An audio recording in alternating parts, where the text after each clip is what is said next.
In this video, we're going to look at Wilhemina. This is a full-service modeling and talent agency. And what I do in my videos is I run my discounted cash flow model to figure out the value of a company's stock. I also look at their financial ratios and compare them to its competitors. And I do this with you throughout the entire video, so it's like we're doing it together. Let's get started with the model. This company has a market cap of $40.2 million, so it's a pretty small company. And they're trading at $7.80, and you can see the stock went up 112% today. That's why I'm doing this video. And let's get to free cash flows. And the way you value a company is you estimate the future free cash flows and then discount that dollar amount back to today's value, which is exactly what I'm doing in this video. Now I'm going to pull the net income, which is the profit and loss on the income statement. I'm pulling the total revenue, which are the sales. That's also on the income statement. Let's take a quick look at the numbers. So you can see their numbers are pretty consistent, although in 2019 they have negative $5 million net income, yet positive $1 million free cash flow.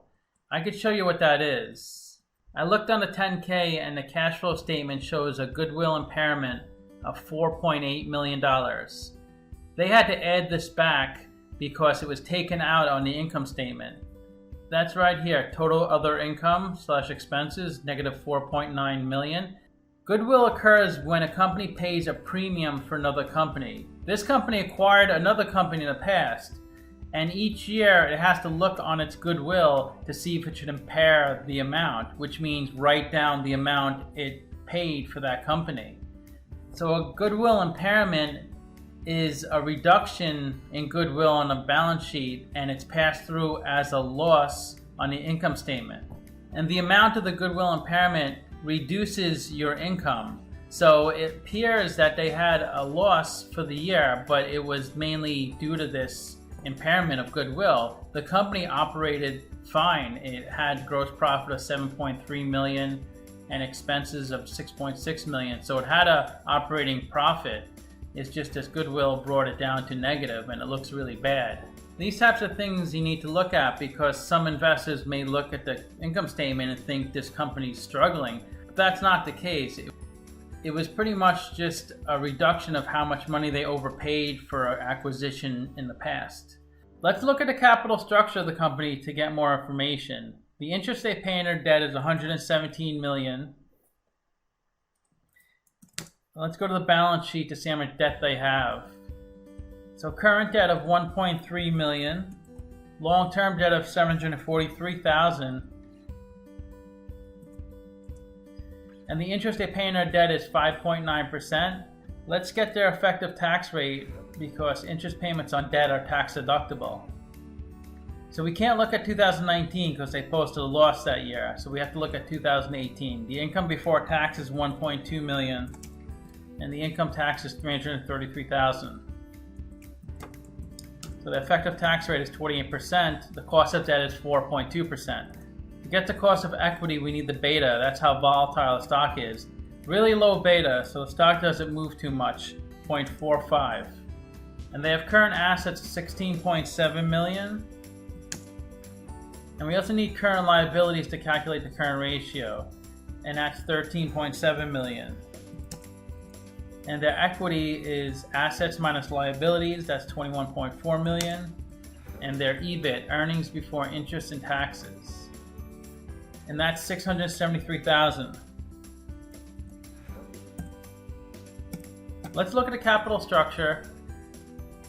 The cost of debt is 4.2% and they have 9% debt. The cost of equity is 5.8% and they have 91% equity. So the WACC is 5.64%, which is a blend of the cost of debt and cost of equity. And that's a discount rate we're going to apply to the future cash flows.